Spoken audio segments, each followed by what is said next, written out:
Dear Heavenly Father, what a privilege it is to praise you. Thank you for gathering us all here so we can worship and sing in your word today. Prepare our hearts for your message, for our songs, and for our fellowship together. May your word pierce our hearts today and help us carry it with us as we go about this day and our week. In Jesus' name we pray. Amen. Amen. Good morning. Good morning, GCF Northwest. As we continue, let's read together Psalm 100, verse 5. For the Lord is good, His steadfast love endures forever, and His faithfulness to all generations. So the Bible speaks of a time when at the name of Jesus, every knee shall bow, every tongue shall confess that Jesus Christ is Lord. And so there will be a new heaven and a new earth, and in that new heaven and new earth, there's no need for a sun or moon, because it is God's glory that will be the light, and God will wipe away every tear from our eyes. So there will be no more sorrow. So if there's no sorrow, there's joy. And when there is joy, there is a lot of singing. So I invite everyone to stand as we sing this next song, which invites us to sing like we're there in glory. Let's sing at the throne of our God, who was, who is, and is to come.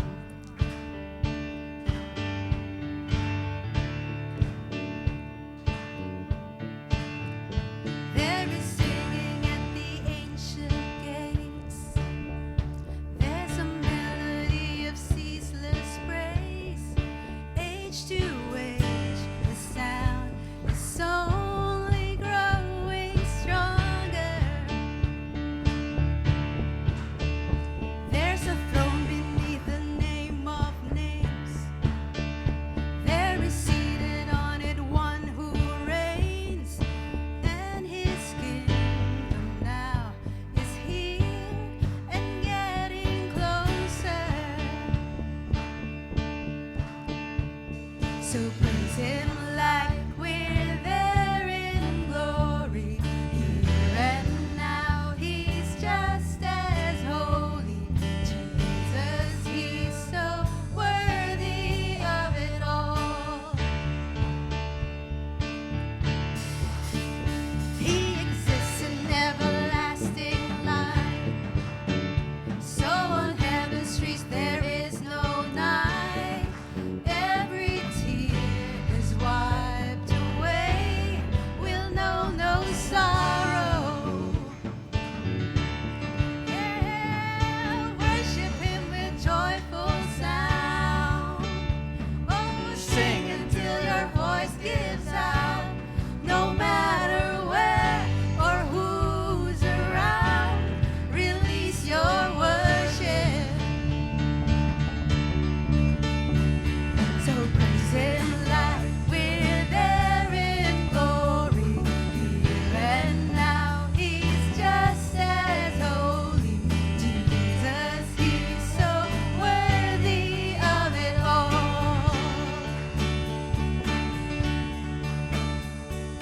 With your song, He loves to hear it. Bring Him every prayer so clear. Jesus, He's so worthy of it all.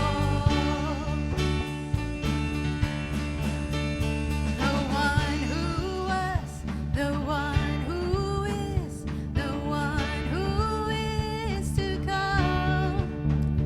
The one who was, the one who is, the one who is. All the men, can all the men sing? The one who was, the one who is, the one who is. Now all the ladies. The one who was, the one who is, the one who is to come. Let's all sing together. So praise Him like we're there in glory. Here and now, He's just as holy. Jesus,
everlasting God. So for this next song, we invite all the men to sing the first part. So you give thanks to the Lord. Our God is good. We want all the men to sing. And then His love endures forever for us ladies. We're gonna share. We'll declare God's truths over one another. Okay. Thanks to So all the men want. Lord, our God is All the ladies King. now. His love endures forever. All the men. For He is good, He is above all things. His love endures forever. Sing praise. Sing praise. All the men. With a mighty hand and outstretched arm. His love endures forever. For the life that's Declare been it. reborn. His love endures forever. Sing praise. Sing praise. Sing praise. Sing praise. So let's all sing together. Forever God is faithful. Forever God is strong. Forever God is with us. Forever.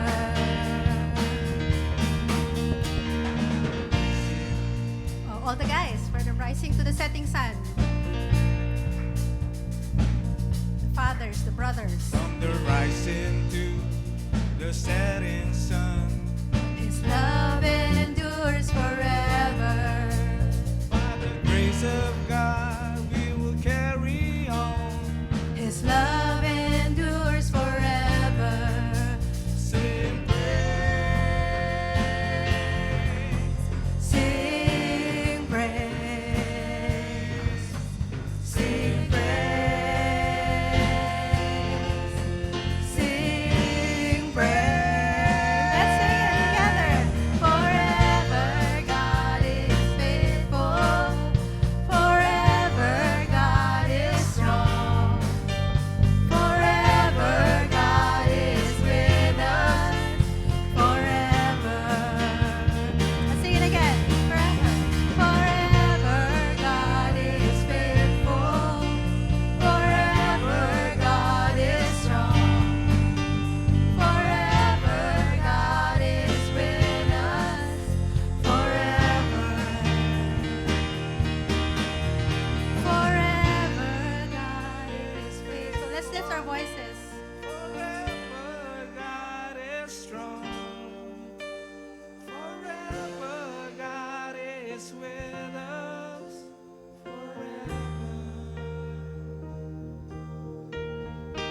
Forever.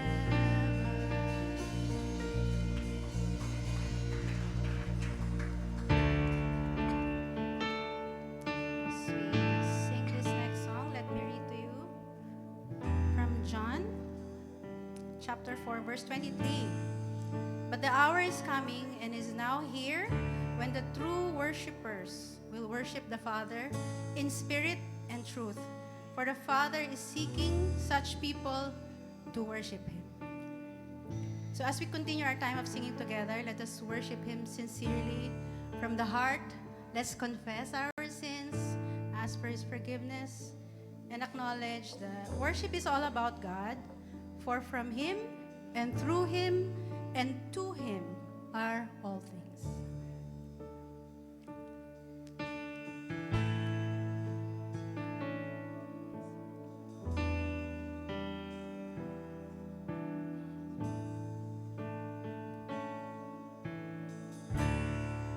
When the music fades, all is stripped away, and I simply come, longing just to bring something that's a word that will bless your heart.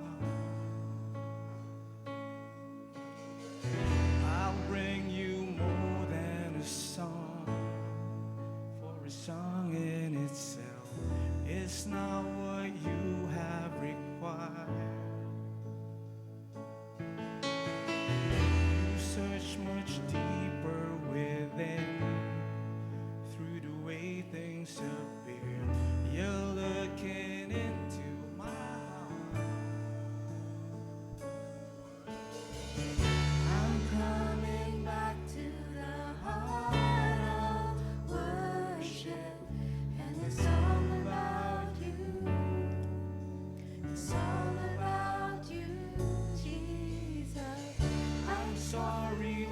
for the thing I made it. When it's all about you, it's all about you, Jesus.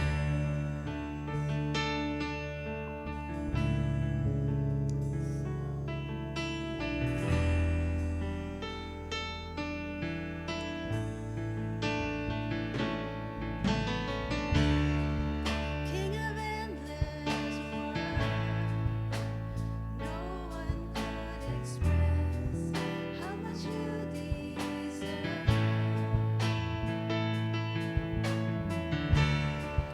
Though I'm weak and poor, all I have is yours.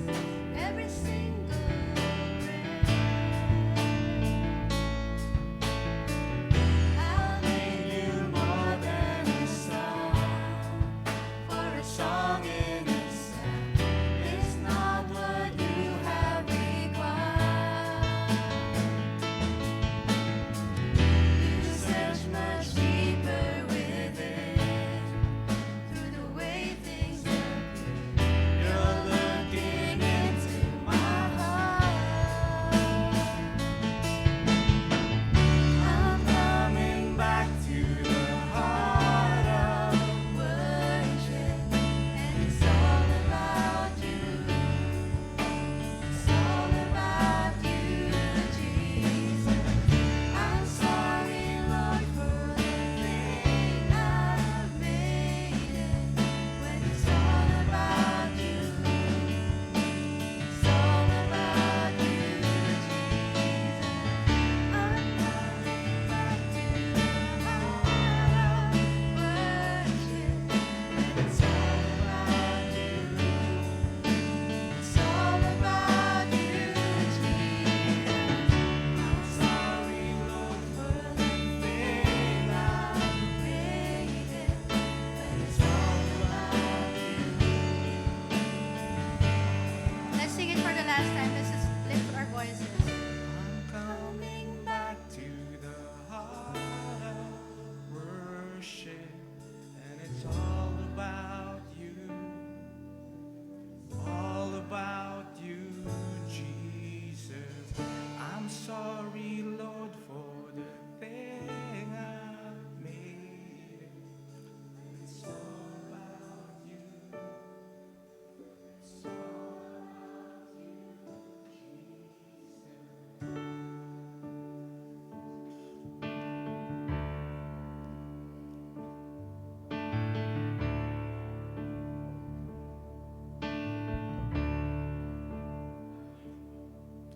O Diyos, Ikaw ang tunay na dakila sa mundo.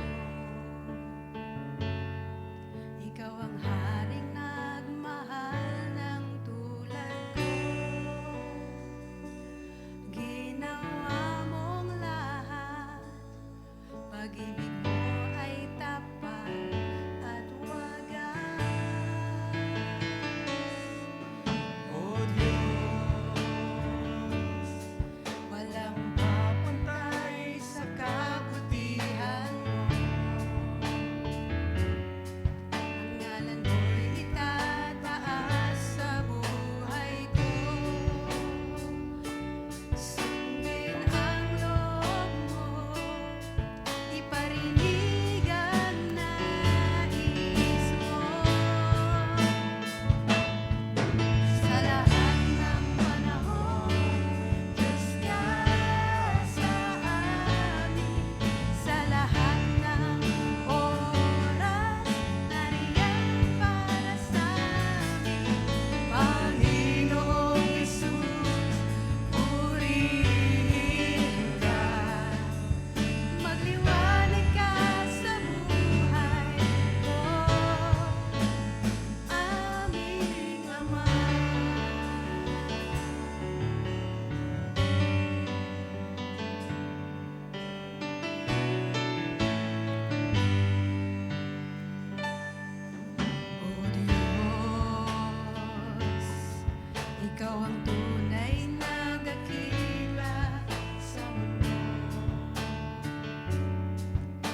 yan para sa amin, Panginoong Jesus, maghari ka. Magliwanag ka sa buhay ko. Magliwanag ka sa buhay ko. Magliwanag ka sa buhay ko. Magliwanag ka sa buhay ko. Aming Ama.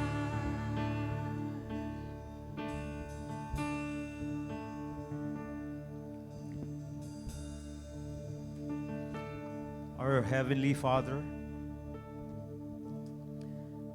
we come before you today with grateful hearts, ready to worship and honor your holy name. Truly, blessed be your holy name in every season of our lives. Whether in times of joy or in moments of trial, you remain faithful and good. Lord God, as we gather, remind us that worship is not about us, but about you. Bring us back to the heart of worship, Lord God, where it's all about Jesus, all about giving you the glory you deserve. Lord God, we ask that you open our hearts and minds to your word today. Let every song we sing, every prayer we speak, and every thought we carry be a blessing and a pleasing offering before you. In Jesus' name we pray. Amen. Amen. Good morning. Good morning, family and friends. And bago po tayo po, batiin po muna natin ang ating mga kapatid ng warm GCF welcome. Good morning po sa lahat.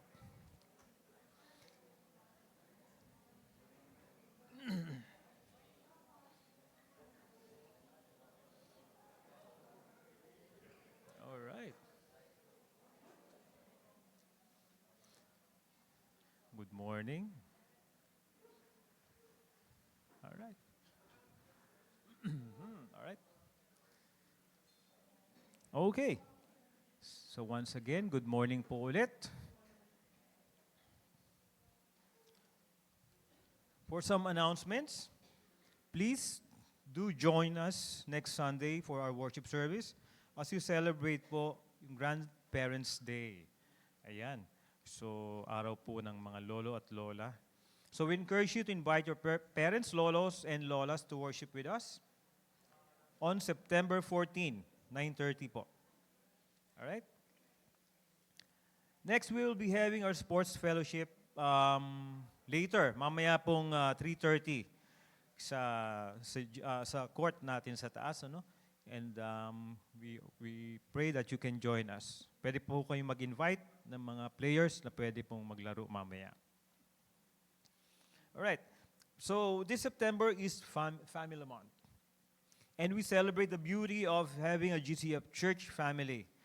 And we'll be having our faith and fellowship, Tribe Together, entitled Tribe Together, no? That will be on September 27 at 2:30 p.m. So we invite all the youth and young adults to join us and you may also invite your friends so they can join.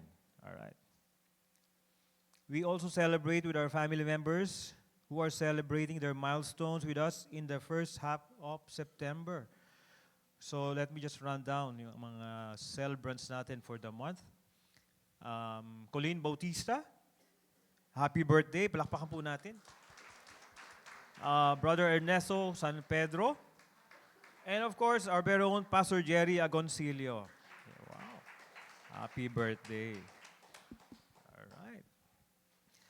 Okay, so let's continue to worship the Lord by giving our tithes and offering.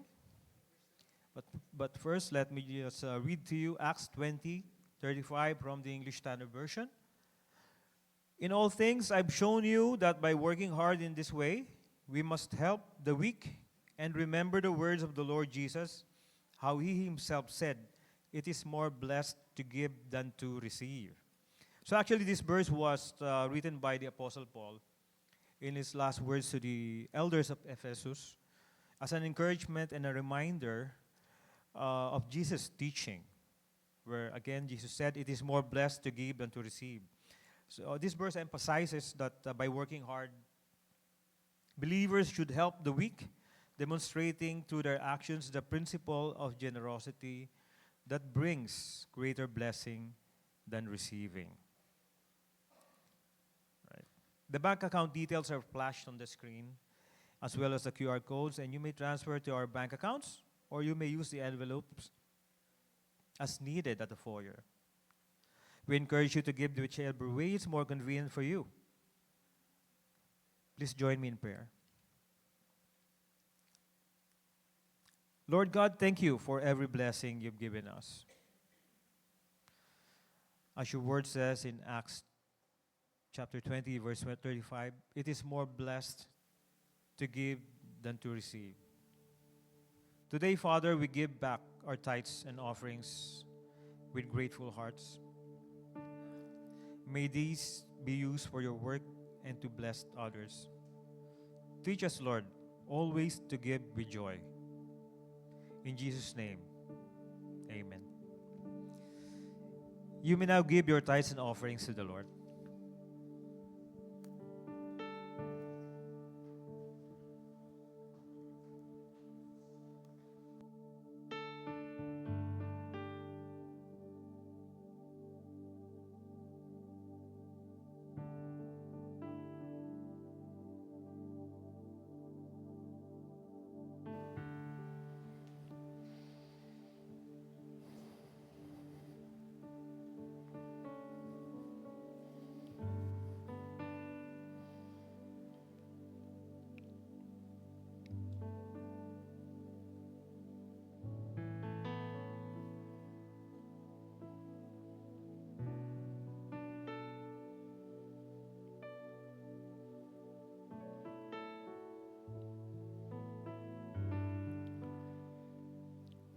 Good morning po.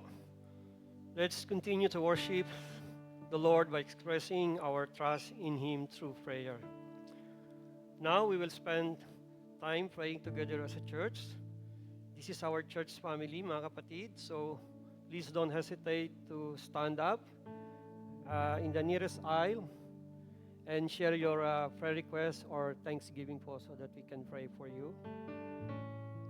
Our leaders will assist you. Our leaders will pray for you. Please don't hesitate to stand up so that we can pray for you. Sige po. Please stand up po. Ito po yung pagkakataon natin para manalangin sa Panginoon at magpasalamat po. So, we invite everyone to please stand so that we can pray for you.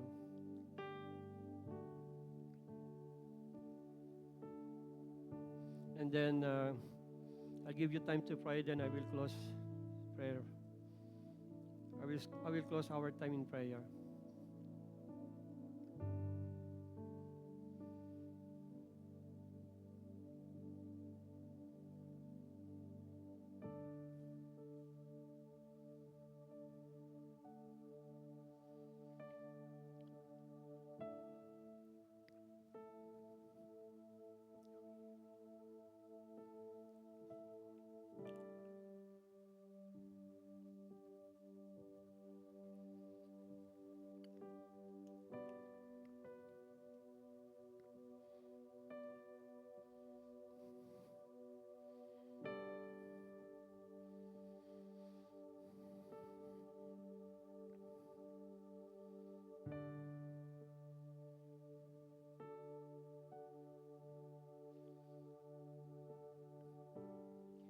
For those who remain seated, let us also take this time to commune with the Lord.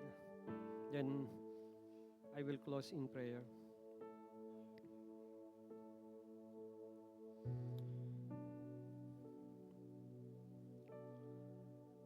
Let us pray. Our God and loving Father, we thank you, Lord God, for gathering us this morning. Thank you for this time to unite in prayer, whether we stand to share requests and praises or sit to quiet communing to you, Lord God. Lord, we thank you. We thank you for all the blessings that you have given us. We thank you, Lord, for sustaining us. We thank you, Lord, for allowing us, Lord, to experience you each day. Lord, we invite your presence to fill this space, guiding our leaders as they walk alongside those need and drawing us closer to one another and to you. May our prayers reflect our gratitude for your faithfulness and our reliance on your grace. Many of us are sick, including members of our church, our families. We ask for your divine intervention in healing and sustaining us. We yield to you, O Lord, knowing that even before we speak, you know our requests and praises. We trust that your answers will come according to your good purpose and perfect plan for each one of us. This we ask in Jesus' name. Amen.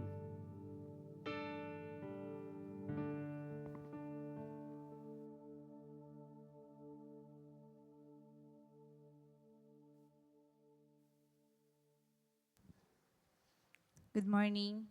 In reverence to the reading of God's Word, let's all rise. Our scripture for today is found in Colossians chapter 3, verses 17, 23, and 24, from the English Standard Version. Let's all read together. And whatever you do, in word or deed, do everything in the name of the Lord Jesus, giving thanks to God the Father through him.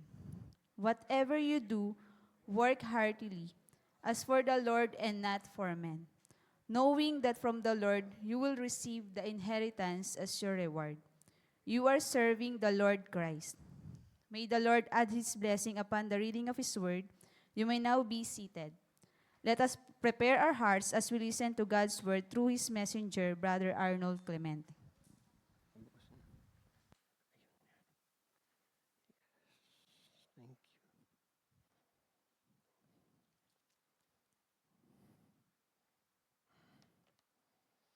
Good morning po. Kamusta po kayo? Parang tayo. Kamusta po kayo? Good morning. Naninibago po ba kayo? Ako rin po. But praise God. It's really an opportunity to share the Word of God with you, my GCF family. Huwag lang ho sana akong maiyak. But before I start, let me announce first.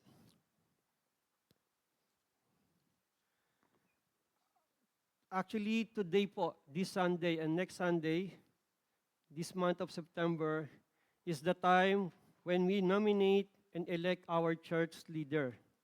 So natandaan niyo po ba? Nare-recall niyo po ba? Ito pong September ang ating nomination. So we have a form outside or in the foyer. Kung sino man po sa inyo ang gustong o meron pong ipinanalangin na new leaders po na mapasama po sa leadership, meron pong form doon. Kumuha lang po kayo. At 2 linggo po yan. Tapos i-drop nyo lang po sa ating offering box kung sino man po yung inyong pinanalangin na maging leaders po. And then after po ng 2 weeks, meron po tayong 2 weeks din po o 2 Sundays announcement of nominees. Then after that, election na po. So I encourage everyone, especially those who are praying for new leaders. Lahat po, ito po ay para lang po reminder, para lang po ito sa mga bona fide member po ng GCF Northwest.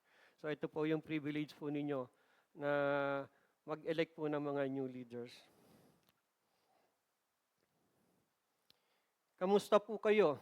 Kamusta po yung ilan po ba sa inyong nagkasakit? Kasi usong-uso po ngayon. Ano po? Again, mga kapatid, magandang umaga po. I hope you all sleep well. No? And woke up this morning excited to come and worship God. Tama po ba? Excited po ba? Parang hindi po. Excited po ba tayo? Yan. Ako po excited na kinakabahan, kaya dapat excited po kayo. Well, This Sunday po, we are on break sa ating pong sermon series, no, sa Hebrews. So, magpapahinga po muna tayo dyan. At pag nagpapahinga po tayo, ano po ba yung ating dinidiscuss? So, yung ating pong core values. Titignan ko po kung sino lilingon sa kaliwa. Ano po yung core values natin? Sige po, okay lang po. Talagang nilagay namin dyan yan para po maalala natin lagi. But anyway, last July 24, Pastor Revin shared to us the letter I. Actually, yung ating core values, iba po, Christ. No? So, sinare po ni Pastor Revin, July 20 yung I, yung intensify prayer. No? So, ngayon naman po, dadako na tayo sa letter S. No? Ano po yung letter S? At ito po yung title ko actually. Serve with excellence or service with excellence. Pareho lang po yan. Ano po? At ang ating pong text na pagkukunan po ito, anyway, by the way, ang aking pong panalangin at encouragement, sana po ay meron po tayong matutunan dahil napakaganda po ng topic ngayon. It's about excellence. Lahat naman po tayo dito nagtatrabaho na po. O kung hindi man, may business tayo. We want to be excellence in our field. Tama po ba? Yes. Bakit po? Of course, sa businessman, for profit. Sa employee, of course, sa sahod. Diba? Aminin naman po natin, talagang yan naman po yan. Kahit may sakit po kayo ngayon, bukas papasok kayo dahil may sahod. At iba po ang boss. Ano po? So yan po yung nagiging motivation natin. Hindi naman po masama. Kasi kaya naman po tayo nagtatrabaho para naman po talaga kumita. No? Pero ngayon po, kung yan po ay ganun po kahalaga, kaimportante sa atin, yung ating earthly master o earthly employee o employer, how much more? No, ngayong umaga po ang nais ko at panalangin ko ay sana mas maintindihan po natin na may mas mahalaga pa pala sa earthly employer or master. At wala na pong iba kundi si Jesus Christ. Ano po ang ating Panginoon. Ang ating pong text, sorry po natutuyuan ako. Ang ating pong text po na pagkukunan ay sa Colossians chapter 3, binanggit na po kanina, no? 17 and then 23 to 24. Tatlo lang naman po ito. And from this passage, meron po akong tatlong practical principles na ibabahagi po sa inyo. Pero bigyan ko po muna kayo ng background. Ano po? Ito pong letter po ni Paul sa Colossians, no, ay talaga pong sadya niya itong sinulat para sa mga Christian community that time. No? By the way, ang Colossians po o Colossae ay isa pong sakop po na Romans. Ano po? Ang mga Romano po noong time na yun ay napakalakas dahil marami ho silang bansang sinakop. Ano po? At during this time, na may mga Christian po doon, ay malakas din po. Malakas din po ang pressure, malakas din po ang judgment sa mga Christian noong time na yun. At meron pa po kasing lumalabas na mga maling teaching, maliban po sa teaching po ni Paul o ng gospel. Ano po? Yung church po sa Colossae ay hindi po itinayo ni Apostle Paul. Ang founded po nito ay si Epaphras.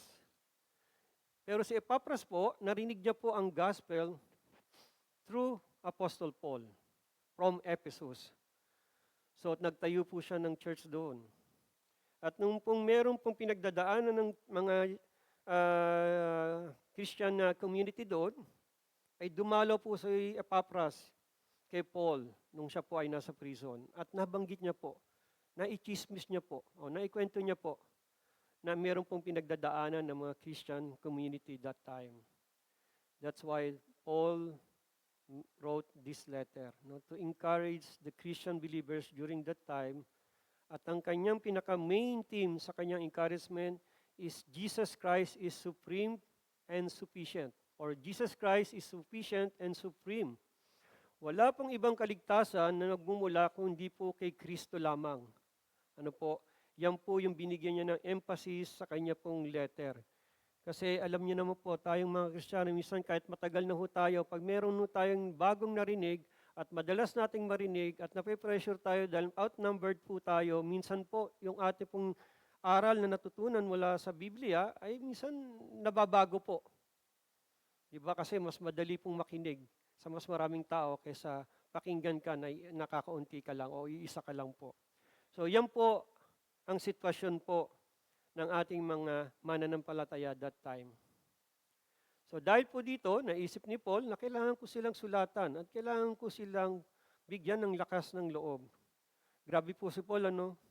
Kasi nakakulong na pero ganun pa rin po yung heart niya sa Panginoon.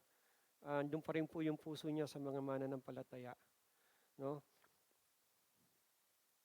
Kaya today we will dive into the timeless wisdom of Colossians 3 verses 17, 23 to 24. These verses offer practical guidance for our daily lives. These verses call us to live a Christ-centered life, cultivate gratitude, find purpose work, maintain ethical conduct, and seek motivations of excellence. Kaya mga kapatid, samahan niyo po ako as we will look into the passage. Please allow me again to read the passage. Colossians chapter 3 verse 17 says, "And whatever you do in word or deed, do everything in the name of the Lord Jesus, giving thanks to God the Father through him. Whatever you do, work heartily as for the Lord, not for men. Thus, knowing that from the Lord you will receive the inheritance as your reward, you are serving the Lord Christ." Ano po, ang ganda po dun sa huli, may diin po. You are serving the Lord Christ. Yan po yung ating passage, mga kapatid. At ang summary po ng ating passage ngayon, ayan po. Live for Christ, work as worship, and act with gratitude in all things. Ano po? Live for Christ, work as worship, and act with gratitude in all things. Ano po? Malinaw po, all things. And that, nandito po yung ating first principle po. Ayan po pala yung ating mga principles.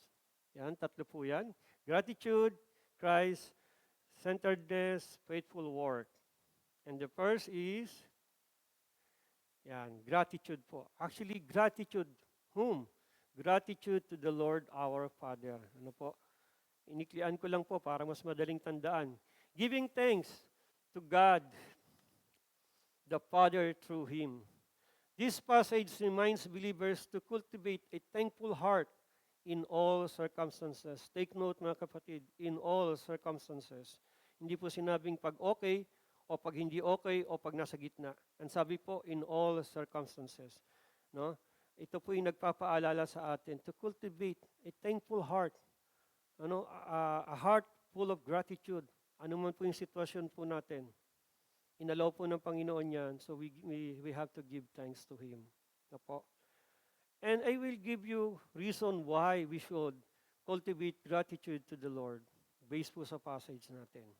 Number 1, it transforms our perspective and interaction, infusing them with positivity and grace as we see each moment as a gift. Di ba? Tama po ba? Are you agree with me? Di ba po, no? Naiiba yung perspective po natin. No? If we will focus on God, even yung circumstances po natin, o situation natin, ay hindi po maganda at the moment. But as we focus to God, naiiba po yung ating perspective. Pangalawa, it fills us with joy, peace, and strong faith, drawing us closer to God. I'm sure nararanasan niyo po ito. Dahil mas nagiging malapit tayo sa Panginoon pag tayo po may pinagdadaanan. Wala pong pinagkaiba pag nakasakay sa bus, mas maraming nananalangin. Di ba po? Lalo na kung patras bus po yung sasakyan nyo o Victory Liner. So ito po, no, we come closer to God. Pag may problema tayo, yun po ang talagang natural na nangyayari po sa atin. Number 3, it grants us focusing on abundance and blessing, not lack and problems. Yun pa po isa. Di ba? Hindi po tayo nakafocus dun sa problema. Ano po? Hindi po natin nararamdaman kulang tayo. Naisip natin sapat lang. Minsan nga, hindi, on time lang. Ako lang yung nagmamadali. Inuunahan ko lang si Lord.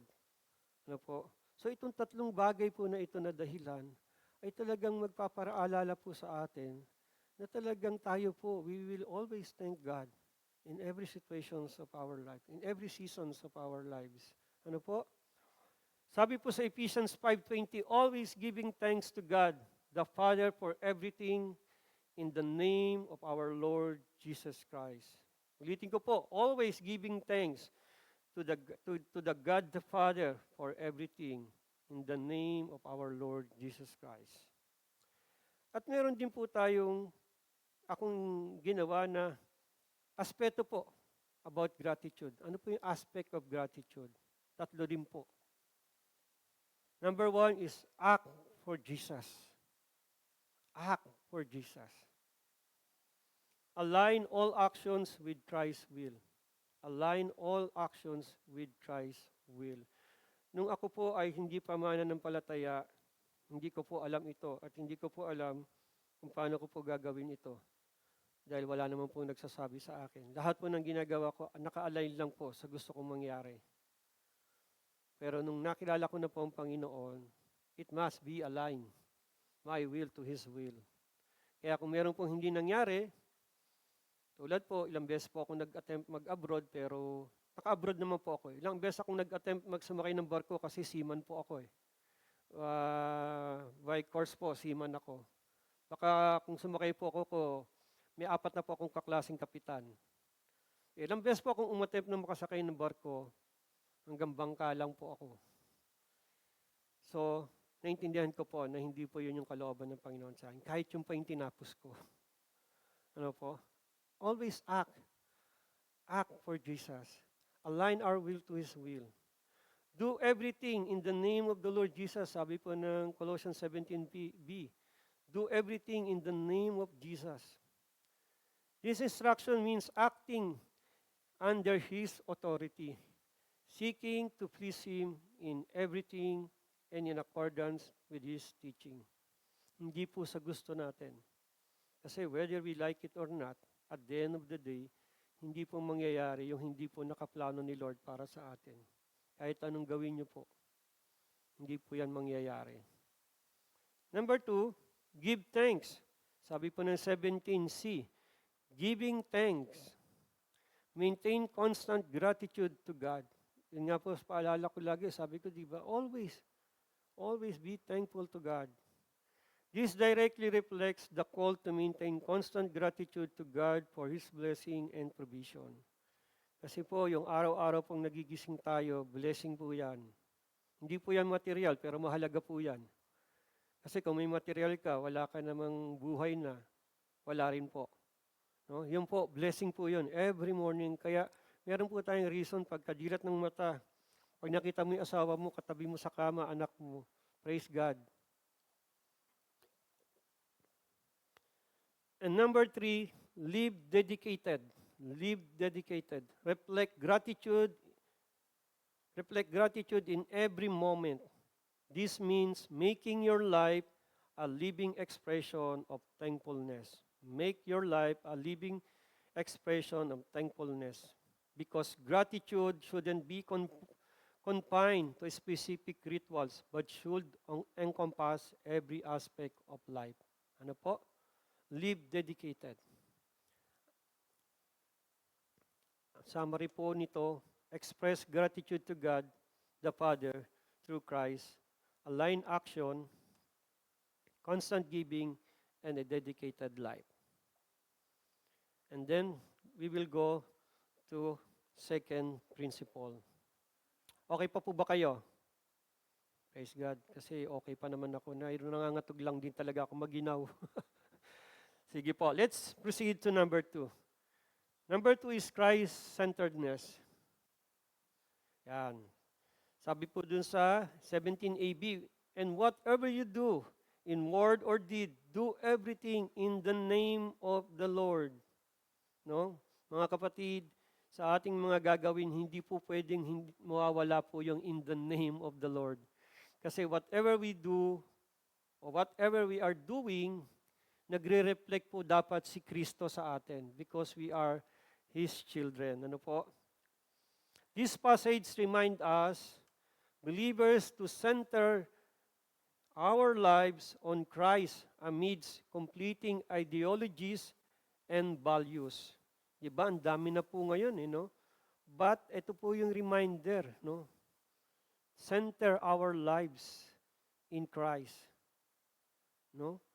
Madali pong mag-compromise kasi nga mas madali po yung sumama sa karamihan kesa nag-iisa ka sa isang tabi. Pero mga kapatid, I encourage you, okay lang po mag-isa. Actually, hindi ka naman nag-iisa, kasama mo naman po si Lord. No? Pero wag po.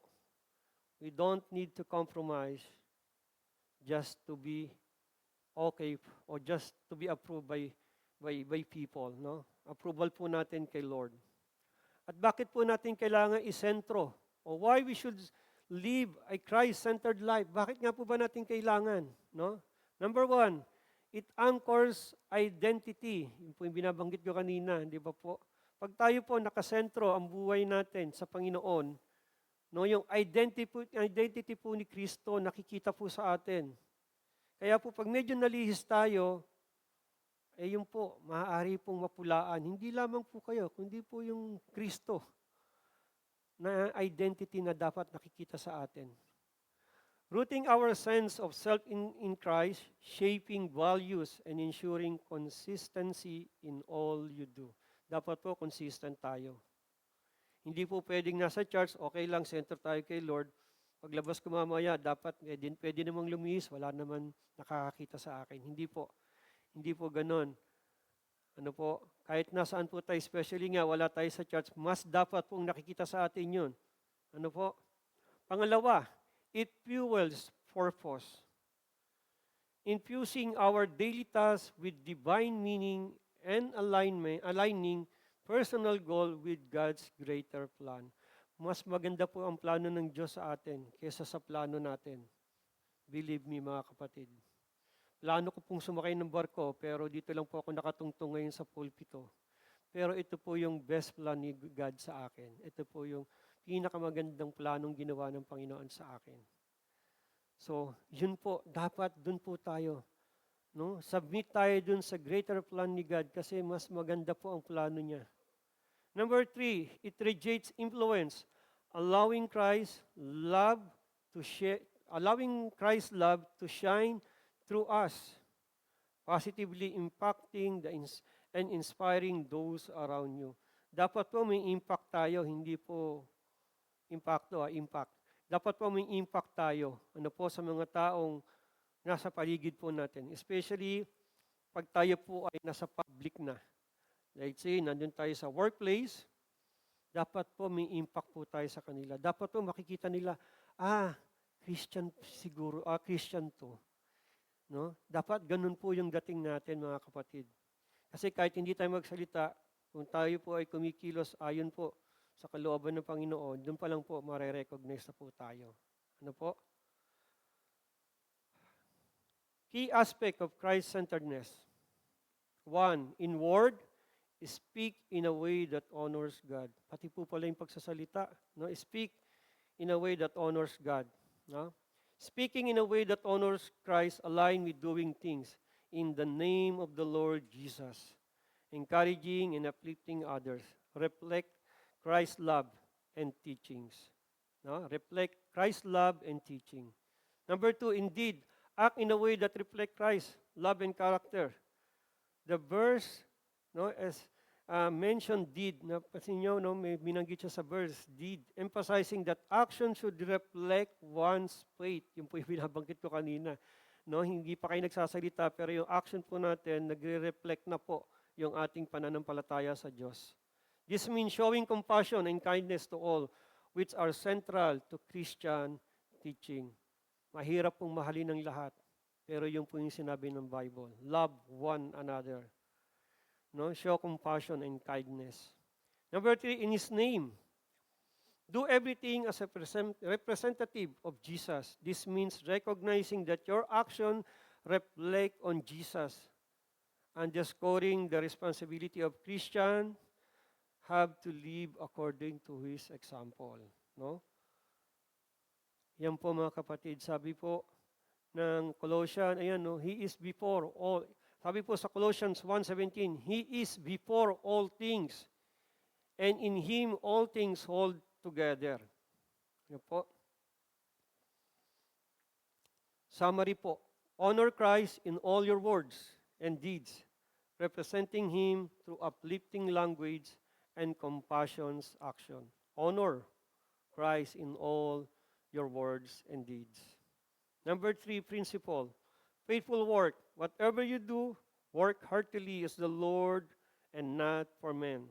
This passage reminds believers to view works as service to God, perform with excellence. Yung po yung binanggit ko kanina sa umpisa ko, di ba po?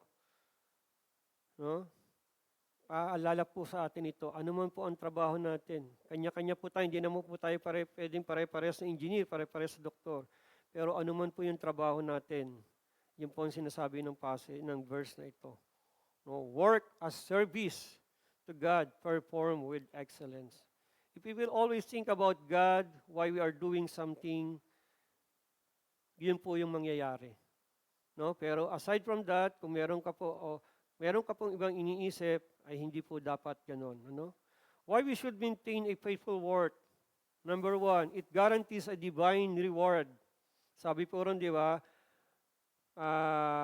Knowing that from the Lord you will receive the inheritance as your reward. So yung reward na binabanggit naman po rito ay hindi naman po yung material. No? Ito po yung eternal. Ano po? Ito po yung eternal reward po natin na pinangako po ng salita ng Panginoon. Ano po? Kaya, knowing that our ultimate reward comes from God, not human recognition, motivates us to work with diligence and integrity. Na pag naisip po natin may eternal reward po tayo, ito po yung nagmo-motivate for us to do more, to do our best. No? Wala naman pong perfecto, pero ang sinasabi ng Panginoon is yung best po natin. Number 2, it transforms our motivation, shifting our focus from pleasing people. Changes our attitude and approach to work. No? It transforms our motivation. Nababago po. No? Natatransform po. Nagsishift po yung focus po natin. Not pleasing people, but pleasing God. Kasi siya po yung motivation natin why we are working. Number 3, it connects us to our purpose. Recognizing that we are serving Christ in our work gives our task deeper meaning and significance.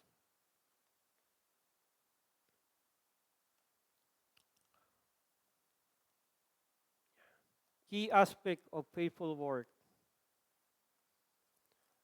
Heartfelt effort. Work with passion and energy. Dapat po ganun, no?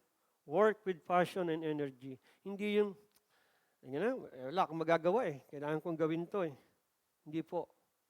Kasi kung ginagawa natin to para sa Panginoon, dapat may passion po tayo. Dapat may energy po tayo. No? Sabi ng verses 23, whatever you do, work heartily, which directly support the idea of working with passion and energy. The Greek word for heart implies to a deep, intrinsic commitment. No po, yung word, yung palang Hebrew, yung heart, no, sa Hebrew word, ang sinasabi niya, Hebrew word, ang sinasabi po niya, o ini-imply po niya, yung intrinsic commitment to one's work. No? Yung talagang, yung commitment mo, grabe po. No, diyan sa ginagawa mo po. Yung po pala ang ibig sabihin ng heart sa Greek word. No po? Done with enthusiasm and self-motivated dedication. Number 2, godly motivation. Serve Christ, not just earthly employers. The verse continues, as for the Lord, not for man or for men. Highlighting that service should be directed toward Christ rather than earthly employers. This shifts the focus from mere obligation to an act of worship, regardless of one's occupations or status in life. And number 3, eternal perspective.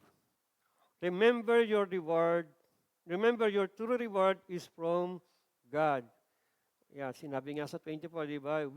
You will receive the inheritance of your reward. Reinforcing that the idea of eternal perspective. So, again, yung sinasabi ko, hindi siya material, but yung eternal reward na binabanggit po rito. No? Kaya napakahalaga po mga kapatid, na pag tayo po ay gumagawa para sa Panginoon, yung perspective po natin, na-change po yan, nagsiship po yan, dun sa eternal. No? Kaya tayo po kahit nahihirapan, no? Kahit na ano lang, kasimple yung trabaho mo o napakababang uri sa tingin mo ng trabaho, ay hindi mo po yun iisipin. Ako po ay real estate before, bago po naging Grab driver. Hindi ko po makakalimutan yung sabi ng tao ko sa akin nung nagpapaalam ako. Sir, bakit ka magda-downgrade ng trabaho? Hindi ko naman, sabi ko, kahit explain ko sa'yo, hindi mo naman maintindihan. Pero ako na lang yun at saka si Lord. No, kasi nalulungkot po sila kasi pamimigay ko po sila sa ibang grupo. Alam niyo naman po sa sales, pag grupo na kayo for many years, pagdating pong nawala yung inyong head o yung manager ninyo, talaga pong collapse kayo eh. Parang feeling nyo, wala pong magtitimon sa inyo. Pero sabi ko, yun po yung pinanalangin ko sa Panginoon at sinagot ako ng Panginoon. Hindi ko siya nakikitang downgrading work. Dahil alam ko may purpose po yung gagawin ko. Ano po? Matthew 25:23.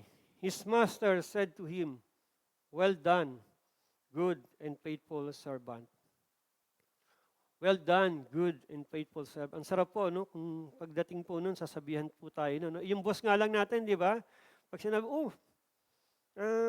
good job, di ba? Parang grabe, yung tenga natin. Umapalakpak na po sa tuwa. Parang sa amin po, pag ganoon po, ang kaakibat po nun, incentives. Kaya talagang doble po ang saya namin. Ano? Lalo na pag kami po ay nakakahit ng quota namin. At sa experience ko naman po, as a sales agent at manager, ako naman po ay nagka-award. Marami rin naman po akong award na natanggap. Kaya talagang iba po ang pakiramdam nun. No? Summary, faithful work means serving Christ wholeheartedly, motivated by God with an internal perspective. No? Motivated by God with an internal perspective.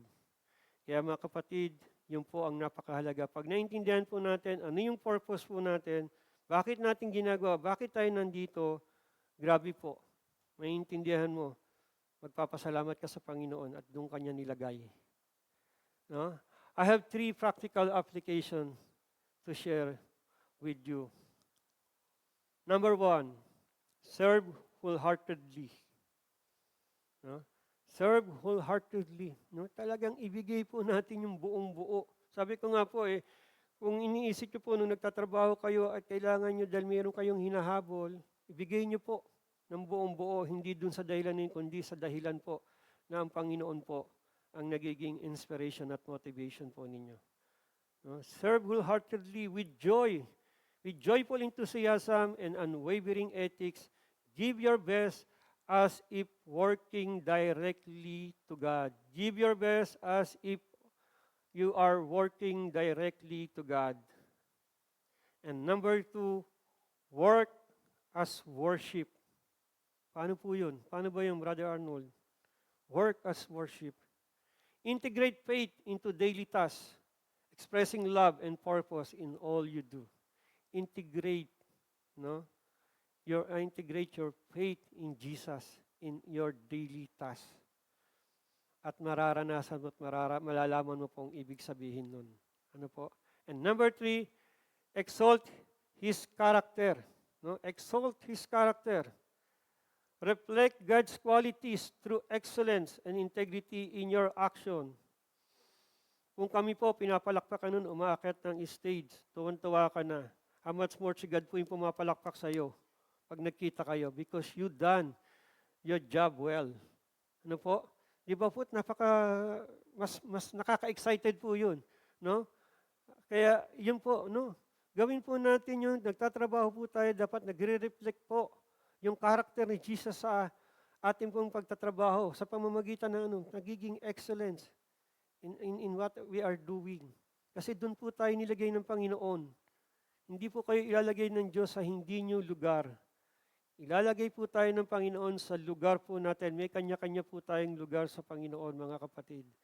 Wala pong mababa, wala walang kwentang trabaho, lahat po yan, meron. Ano po? Yan lang po upuan natin. Kung wala pong mag-aayos niyan, hindi ho kayo makakaupo. Baka nakatayo kayo, the whole worship. Mahirap naman po yun. Ano po? Pero yun po, God honor those people doing that. Meron po akong gustong iwan na challenge to ponder. Hindi niyo naman po kailangan sagutin, pero pag-isipan niyo po. May challenge po ako sa bawat isa sa atin. No?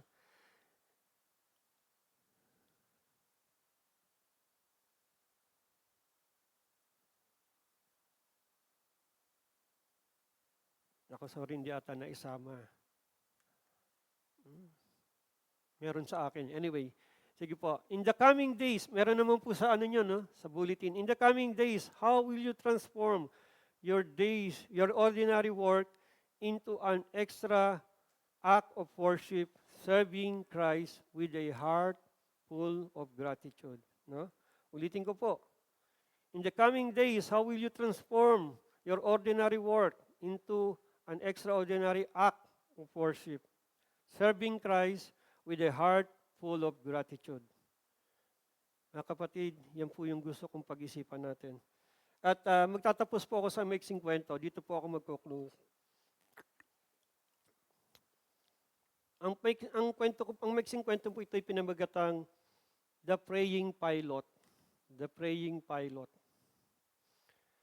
A Grab driver navigated the chaotic Metro Manila traffic, his trusty car weaving through jeepneys, buses, and motorcycles. He wasn't just driving, he was serving. He started small, offering passengers candies and playing uplifting Christian music, to be specific, Don Moen. Instead of blaring pop, he always greeted his passengers with a warm, magandang araw po, sir or ma'am, and a genuine smile. One morning, his first passenger, a woman with a worried face, entered his car. During the ride, her phone rang, and he overheard her conversation with her OB-GYN doctor on speakerphone. Naka-speakerphone po kaya maririnig po. He learned that she has given birth a day ago and her baby was left in the hospital in critical condition. She needed to get there immediately. So after the call, the driver pulled over to a safe spot and offered a prayer for the baby's safety and the mother's comfort. After that, he continued driving toward their destination. After po niyang ipinanalangin po yung mag-ina. Pagdating po nila sa kanilang destination, the driver told to the passenger, "Ma'am, the Lord told me, bayad ka na po." She was overwhelmed and in tears saying, "Maraming salamat po." That was the beginning of the prayer ministry and the free rides that the Grab driver offered whenever the Holy Spirit prompted him. Most of the passengers were amazed, but many of them are happy and grateful to the Lord. And most his passenger na nilibre niya po, kung di po galing sa ospital, papunta ng ospital, seniors. And also nakapagsakay din po siya ng isang pastor. The driver couldn't always afford it, but he trusted that the God would provide a tangible sign of God's love that he could see. His Grab car became a mobile prayer ministry with charity. In those times, on the crowded street of Metro Manila, he found his purpose, his calling, and his reward. The driver was no longer just a Grab driver. He drove with all his heart, knowing he was serving the Lord. One ride, one passenger, one act of kindness at a time.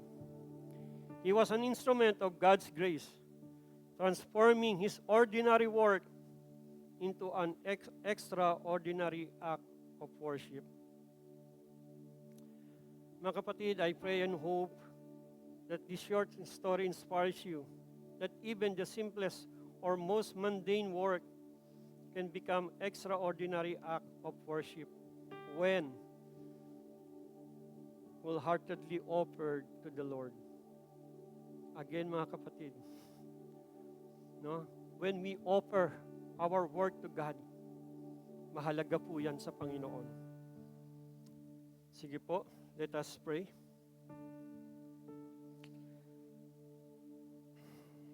Oh Lord, thank you for your word. Thank you for reminding us, Lord, how important our work. Even though sometimes some of us may thought that our work is just an ordinary things, not like the CEO, not like the owners of a company. But Lord, thank you, because you remind us through your word that all these things, as we offer to you, Lord God, this is important to you because it reflects your character through our work. Thank you for uniting us, O God. Salamat po. Salamat po sa iyo pong kabutihan at katapatan po sa buhay po ng bawat isa sa amin.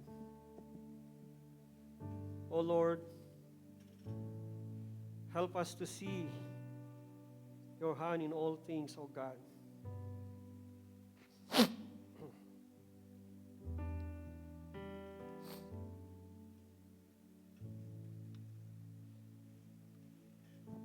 Thank you, Lord God, again. I pray, Lord, for my brothers and sisters here, O Lord God. Ano man po yung kanilang ginagawa, ito man po ay paulit-ulit lang sa tingin nila, Panginoon. I pray, Lord, that they will do this as an offering to you, O Lord God. And through that, Lord, makita po nila yung kahalagahan po. Makita po nila kung gaano ka po kabuti at tapat na Diyos. Salamat, Panginoon. Thank you. Thank you. Sa iyo po namin patuloy binabalik ang aming mga papuri at pasasalamat. Sa pangalan ni Jesus. Amen. Amen. Thank you.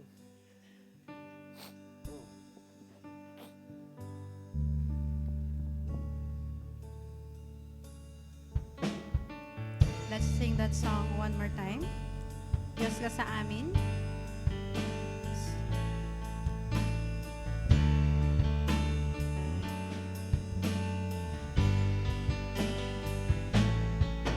Sa lahat ng panahon, Diyos ka sa amin.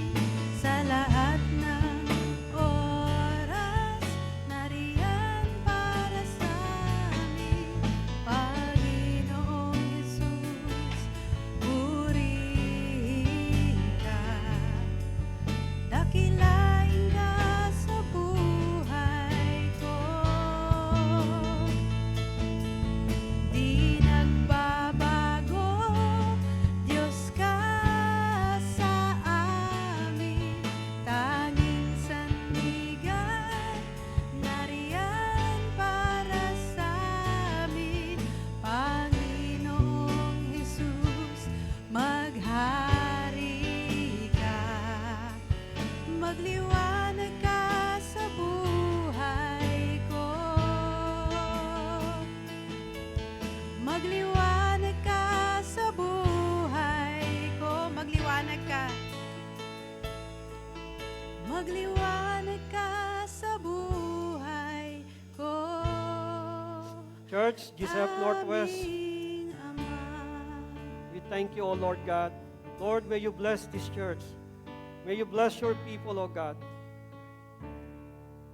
O GCF Northwest, may the Lord bless you and keep you.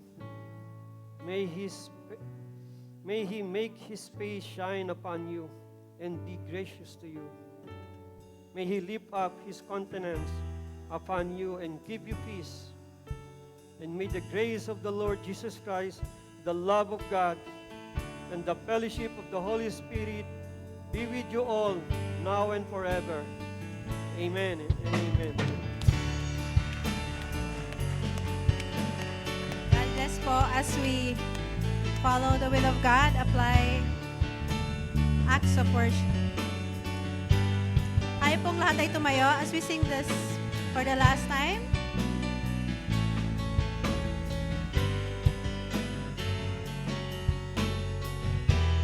Sundin ang loob mo, O Diyos, for each and every one of us.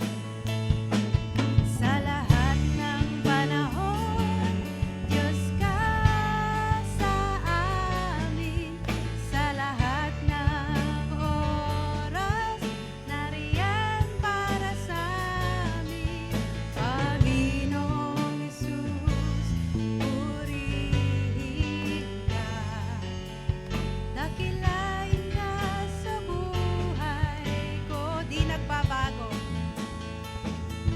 Di nagbabago, Diyos ka sa amin. Tanging sandigan, nariyan para sa amin. Panginoong Hesus, maghari ka. Magliwanag ka sa buhay ko. Magliwanag ka. Magliwanag ka sa buhay ko. Magliwanag ka. Magliwanag ka sa buhay ko. Aming Ama. May God bless everyone po. Let's offer